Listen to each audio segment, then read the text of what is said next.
Okay, pricing. How do you price stuff? Pricing is really very problematic and it stops a lot of people. For your front end offer, basically you want to take how much it's going to cost you to provide the service and at least double it, if not triple it.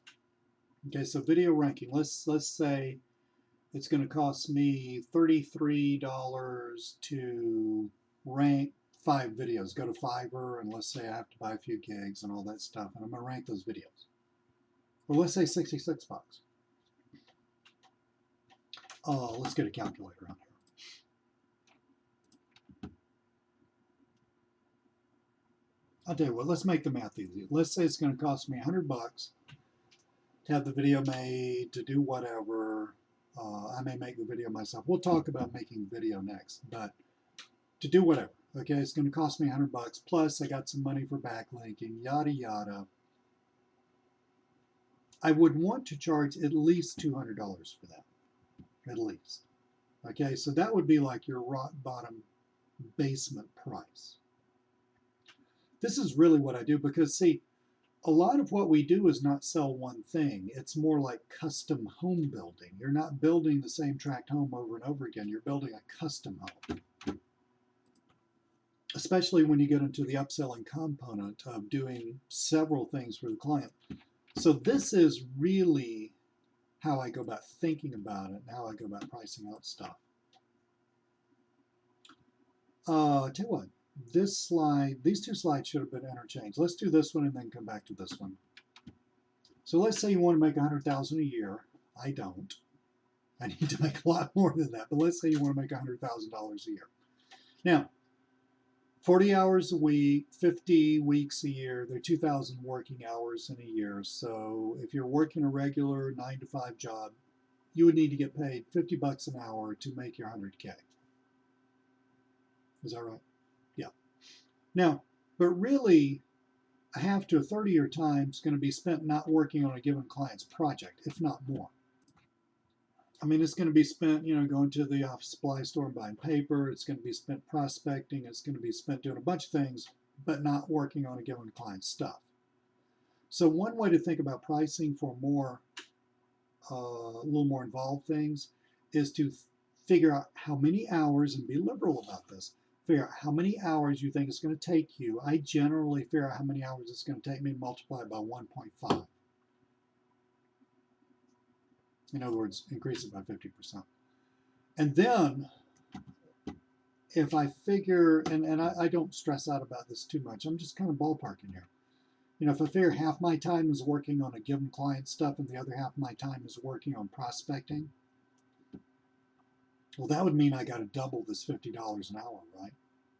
So I would take let's say I thought it was going to take me 13 hours to do a given client's project. I would have to multiply that by 100 to get 1,300 bucks. Or 150, something like that. So you need to think through that and get a ballpark and get an idea about really what this is going to cost you in terms of your time and how much money you want to make. Now, having said that, pricing honestly is difficult. The price is part of the sale. It's too low, it looks cheap. It's too high, they're not going to buy. Okay, and I hate to tell you this, but you just got to get out there and do it in order to figure it out. Now, the fact that you don't know how to price, or you don't know how much ranking 5 videos should cost for everybody, because it's not going to cost the same thing in different parts of the world, or different parts of a given country, or different even to different businesses, it's not going to cost the same thing. So a lot of nuances, but just because you don't know this and don't have a feel for it, don't let that stop you, because a lot of people let that stop them, and that's just a silly excuse. What you need to do is you need to sell cheaper and work your way up. Your only real goal, if you're new to offline, you don't have an established business, you don't have any clients, you haven't sold anything, your only real goal, frankly, is to make a sale. Even if you take a loss, make a sale. Okay?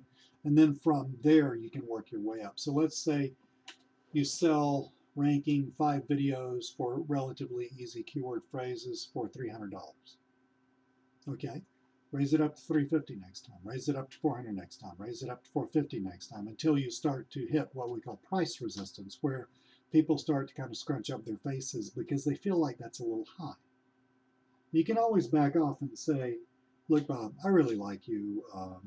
I think we're going to do great together. I want to be a big impact on your business, and I'd love to have you as a client. Tell you what, I know that sounds a little high. I'll knock that off some so we can get going. I mean, you can always do that. That makes you look like a good guy or a good gal. That's a good selling technique. But in general, you want to sell your way cheaper and then work your way up. So that's pricing. I wish I could just give you again, a Chinese menu of this costs that costs that costs that. That ain't going to happen. It doesn't work like that.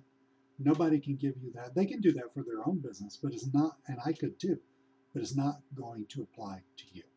Okay, so you just got to get in there and get a feel for pricing.